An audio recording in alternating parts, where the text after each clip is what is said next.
What is good, cloudy people? Welcome back to the channel, and shout out to my sub gang, my Subway sandwiches, Today we're gonna go over what we can learn from Lil Nas X's upcoming album promotion and why he is a genius. He's basically Albert Einstein X. Today we're gonna go over two topics. One, the actual tweet that he sent out that started the whole ruckus, and then two, the marketing genius behind it. So let's get into it. The beginning of it is the actual tweet. Let's read it for the people. Lil Nas X on May 28th, which was 2 days ago from the time of this recording, he said, "I've decided to title the album Nothing Was the Same. Here's the artwork my team and I worked very hard on." From a first glance, nothing was the same. If you don't live under a rock, or you're over the age of 15 years old, you would know that it is the same cover art and title as Drake's Nothing Was the Same album that was legendary like 10 years back. Pardon me, young lady. This was like the album you listened to in high school if you are around my age. If you're getting your heart broken by girls and things like that, this is soft Drake era. But ever since he sent out this tweet, people on Twitter have been ravagous. They have since been arguing back and forth the stands against the people who don't like Lil Nas X because he's too mainstream at this point, he's too pop. Not saying which side I'm on, however, these people have been arguing. In addition, Lil Nas X has since responded with a few more tweets and continue the argument. But before we get into the responses, we're gonna go over the genius marketing behind it, as I mentioned before. After this video, nothing will be the same.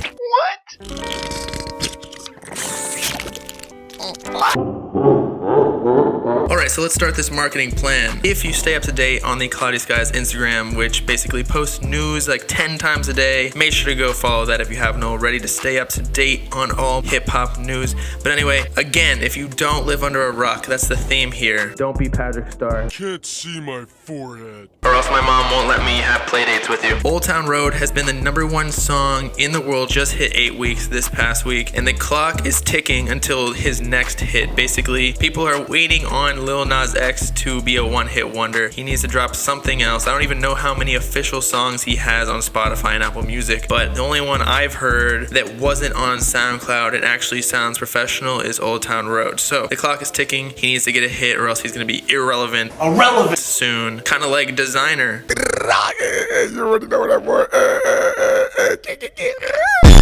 With Panda, it was like the #1 song for a while, and then all of a sudden he went from Designer to Old Navy. From the perspective of Lil Nas X's team, what better way to satisfy the need for hits than to drop like 8+ songs at the same time and hopefully one hit? And what do we call that? Mayonnaise. An album. That's why artists drop albums nowadays, just so it's a higher chance to hit. It's like buying multiple lottery tickets at the same time and hoping one of them makes you that $1 million. Okay, now the specifics of the tweet. Why did he choose Drake to compare himself to? Well, Drake is the biggest artist in the game / genre. Both of the artists cross over the pop hip hop genre, which happens to be one of the biggest things now, especially because hip hop has become pop. But when you have more of a melodic feel to it, and even with country and a well-known artist like Billy Ray Cyrus getting on your track, it puts you into a whole nother realm of exposure. Like even my mom and sister know the song Old Town Road, and they're like infinity years old.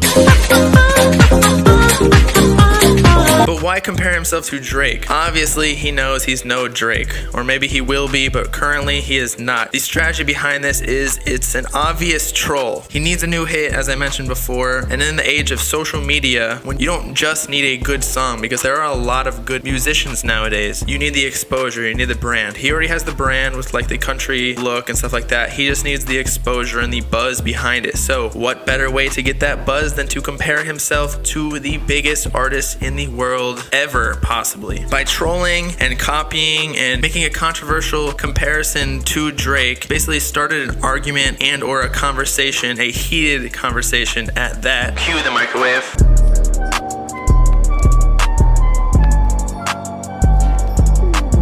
and he compared himself to the biggest artists without technically even name dropping. He did not mention anything about Drake. He just used the base cover art and the title of the album, and then other people did the press for him by comparing him to Drake. Bad press is good press, people. In this, he took advantage of a stan base he knew would defend him without any questions. I mean, look at this dude. He tweeted about Lil Nas X not copying Drake is just basically a donkey. Maybe this dude is joking, but it seemed like a very serious tone of defending Lil Nas X. It's a different hue of blue and they're only similar names. Nah, bro. It's literally the exact same name. And for those of you that still think this album is real, I will give you some proof. Here is the original photo that these people used to Photoshop this fake album cover art that was posted on May 8th. It has a plain background, so very easy to Photoshop. In fact, I will Photoshop you a picture of Lil Nas X in a Fortnite match right now. Not to mention, there's a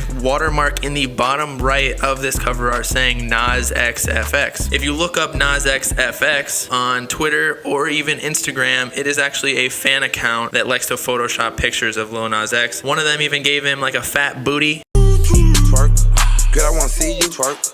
I throw a little money to twerk. But yeah, this account likes to edit videos of him, and it's just like some other random fan account that manipulates the content that he posts for their own leisure. Whatever fan accounts do, I don't get it, honestly. Hope to one day get in his pants, I guess. And by pants, I mean one of the pockets of his cargo shorts. But that's not all. If he just left the whole argument there and didn't say anything, it probably would have died out. I mean, this tweet only got a couple hundred retweets, 10,000 favorites or likes or whatever you call that. But what made this a meme and what made this huge is that he joined the conversation. He retweeted with a reply the fan's tweet and played along with the troll, acting as if it was real, so that dumb people on Twitter, and there are a lot of dumb people on Twitter. I literally started Twitter like a month ago or two, and my IQ has significantly gone down. I've devolved into a slowpoke. But essentially, by joining the conversation, he prolonged the meme comparison as well as the promotion of his album, because he has been promoting his EP for a while now. I assume he's gonna drop the EP as soon as Old Town Road drops to #2 or even further, but basically when it's just not #1 anymore, so that he can get his buzz back to the top. Additionally, by replying to this retweet, he adds more credibility to his argument, most likely invigorating the opposers to keep arguing and call him a piece of bruh. Not only did this prolong the argument, but with these new replies that he put on Twitter, it had significant increase in engagement. I mean, look at all the retweets on here compared to the last. Before it was like 500, now it's in the tens of thousands. And that basically sums it up. He posted a fake comparison of him to Drake and didn't name drop at all, and then let the fans do the work for him, which is basically all you need now. People don't need labels. Artists just need to know how to leverage their fans and social media to create a conversation surrounding themselves to promote their album. Meme is the new way of marketing. Every rapper or artist or person marketing their business needs to leverage this tool. So that's it, cloudy people. I will see you next time. Know what I'm saying? If you haven't already, make sure to subscribe.